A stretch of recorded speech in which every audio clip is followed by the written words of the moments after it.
for custom clothing is here. Creative Queen Collection offers quality graphic t-shirts, champion hoodies, and other accessories. Keep COVID out of your face with masks and haters off your back with backpacks. Creative Queen Collection is also the premier website for your favorite influencers' latest merch.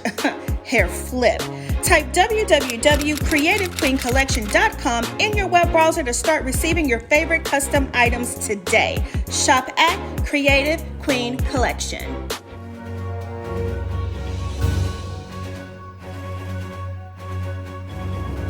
What up, it's Omarion. Yo, what's up? It's Raz B. What's good? It's your boy Fizz. And it's J Boog. And we're B2K. So I'm calling out everybody.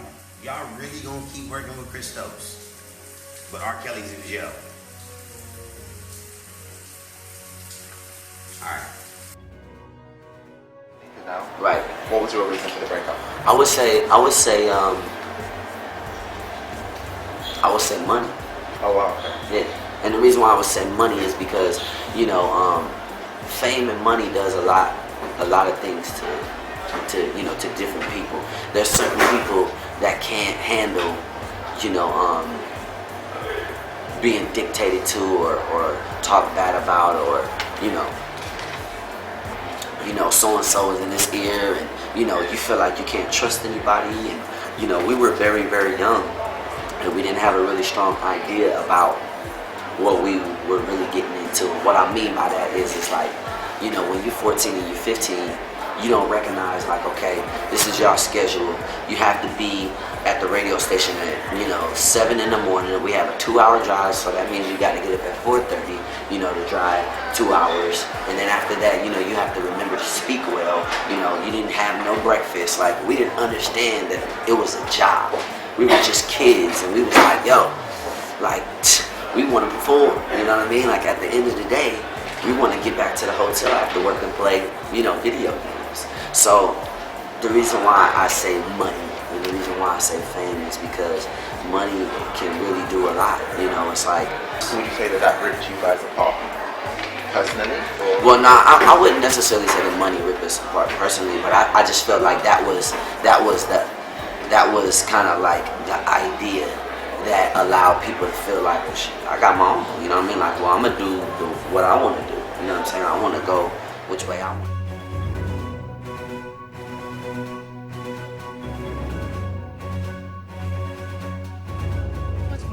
So much more that they're actually here today. We felt comfortable coming to 106 and Park to discuss the situation because 106 and Park was where we started. We discussed on the phone the rumors about financial issues with you all and saying the money wasn't coming up right when you were doing tours and stuff.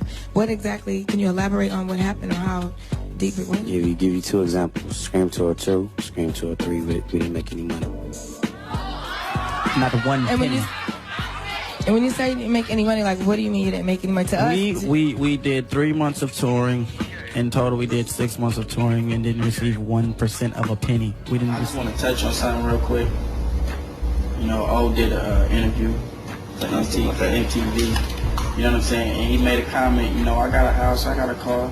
You know what I'm saying? I got a Jacob. I got earrings. I got a house. Let me be honest with y'all. That nigga lying. He ain't got no house.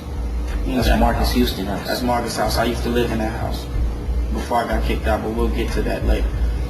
That's Marcus Houston house. Omari paid to have furniture in a room. He doesn't own that house. Not even the master bedroom.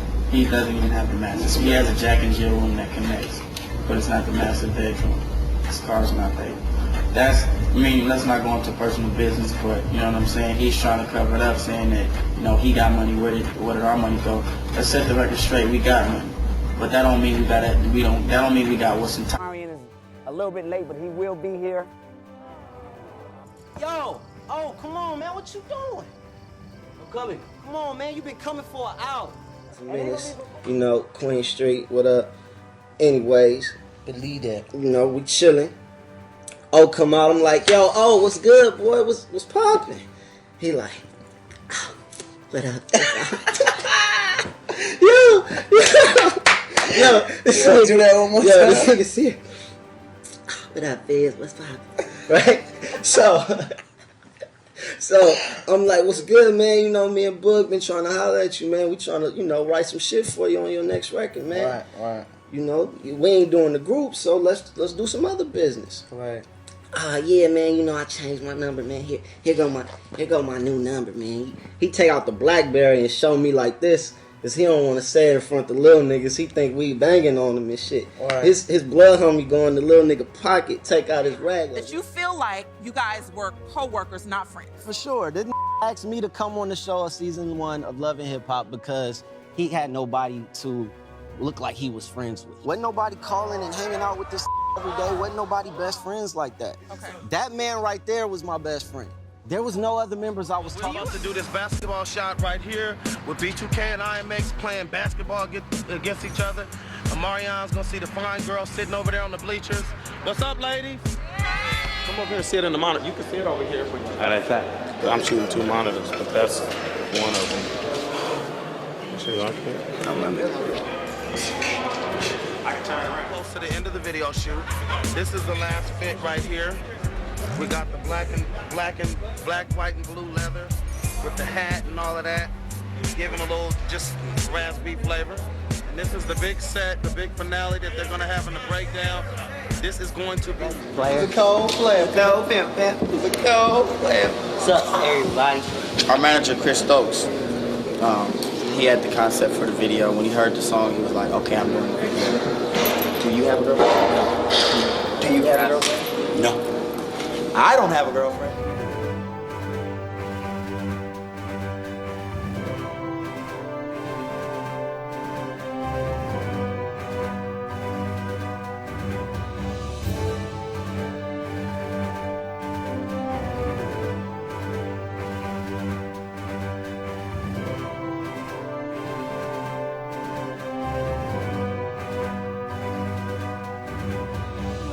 I'm B2K's hairstylist. I'm doing J Boog's hair right now, getting him ready for the first scene. He's getting spikes today. I normally go for the present curl, but you know, I try to keep it simple today. This is how we hook up the spikes. I'm about to spike my eyebrows in a minute. Okay. Okay, I don't want to have to put nobody His group member. on the table. His group member. I'm not Open up the box then, baby. Trust me, I ain't the one to with. Trust me, I ain't the one to with. Hey, you want me to say it for you? Do you want me to say it for you so your clip is empty? There was other relationships that were happening with members with other family members. B2K homie Lil Fizz began a relationship with the mother of his kids, April Jones, and now the word is that another B2K band member, J Boog, is accused of smashing his mom's. Wait, excuse me, what? It's a maternal smash. J Boog is accused of smashing Fizz's mom? That is Omarion's mom. J Boog? Yeah. And then on top of it, I could look good. You know what I'm saying? There it is right there. The time that I actually saw Omarion on the big screen, of course I started crying like every mother would. It was really It's been made. I don't know about your mama, but I know about mine. With the hoodie on. With the hoodie on. It's my boy. Yeah. If someone what's up, love you, mom. You know, my mom has been braiding my hair forever. You know, being a single parent and being a young mother, you know, enabled us to have such a close relationship. When I was in B2K, a lot of the other group members' parents weren't able to see their kids as often as my mom was able to see me because she was my hairstylist.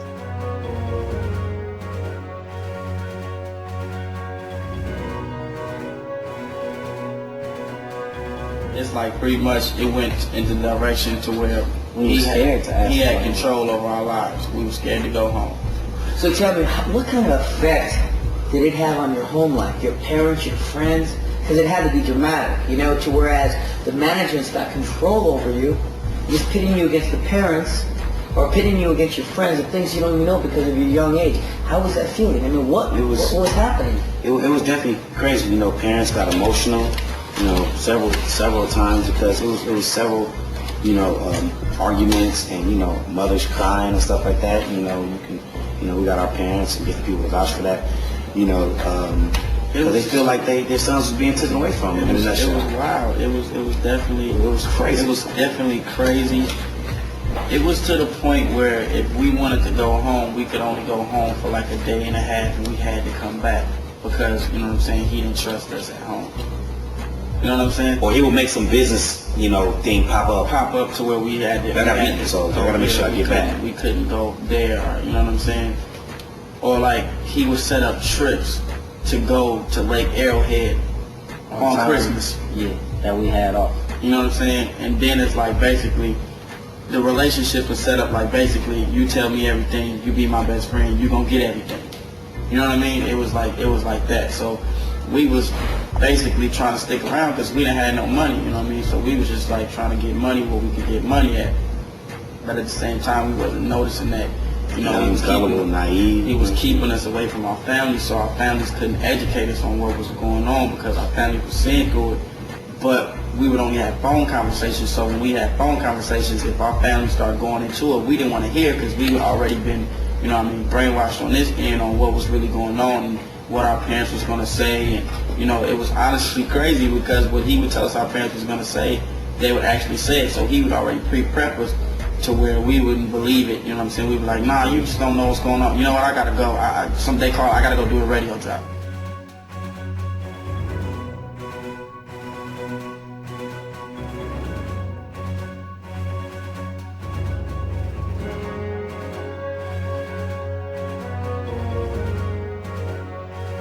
Bums.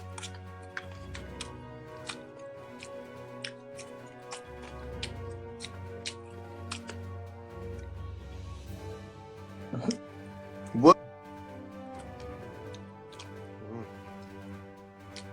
I just don't want y'all to be faked out because I know that originally I was like the head of like Millennium Tour, B2K coming back. I just don't want y'all to be like, Bug, you ain't shit. Whoever them niggas is over there that's promoting that shit, just telling y'all niggas, I don't know why. My question is this: why the fuck you gonna put out the tour page, right, without the lineup today? I wasn't sure how Boog would react to me asking other people to step into B2K. I wanted to kind of fill everybody in and see how it goes. I've been trying to put this group back together, and all the pieces don't look like they're coming to the puzzle. And, we kind of need another name. And communicating with everybody from the jump. Basically, what he's trying to say is, I'm the new Omarion. Felt like, B2K was separate. Okay.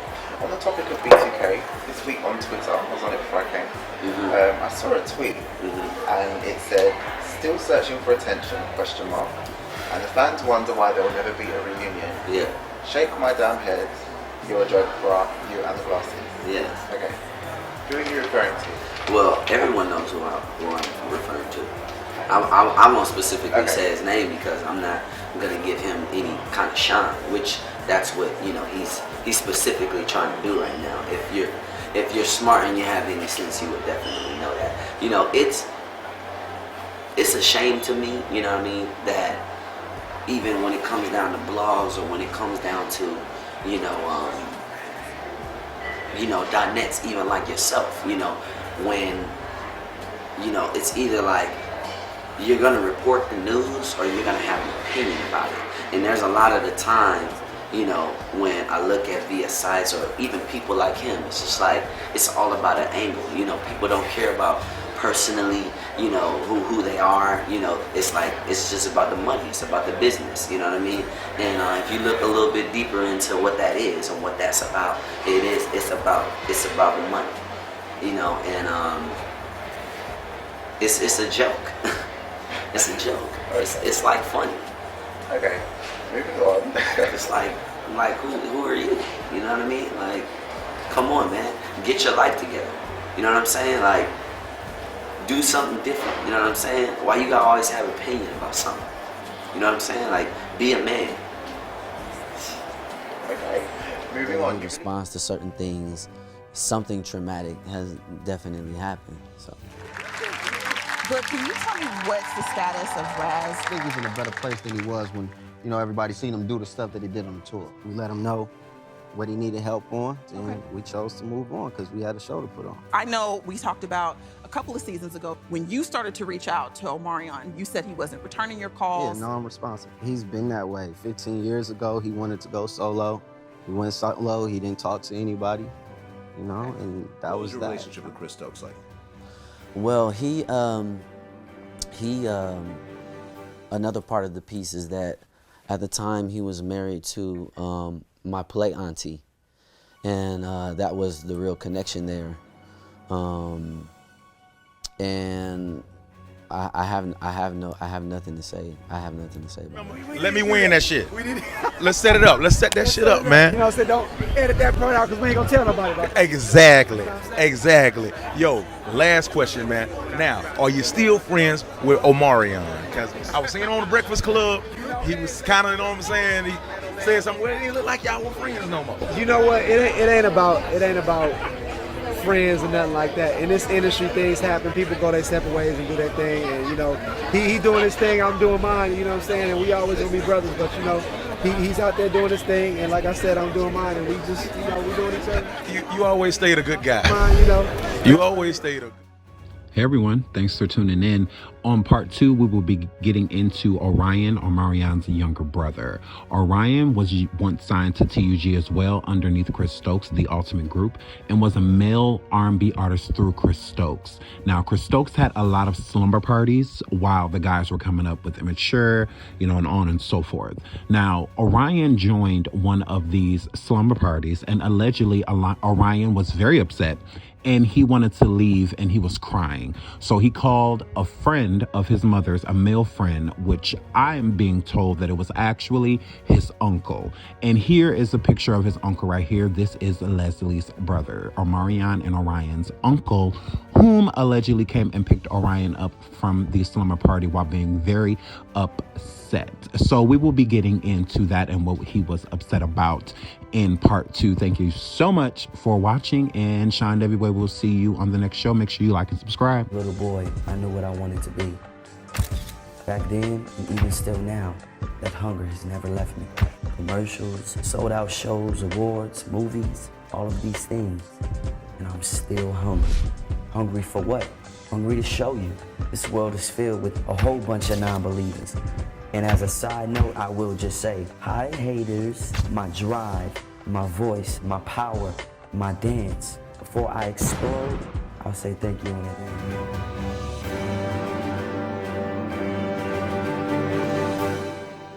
For custom clothing is here. Creative Queen Collection offers quality graphic t-shirts, champion hoodies, and other accessories. Keep COVID out of your face with masks and haters off your back with backpacks. Creative Queen Collection is also the premier website for your favorite influencers' latest merch.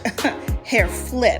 Type www.creativequeencollection.com in your web browser to start receiving your favorite custom items today. Shop at Creative Queen Collection.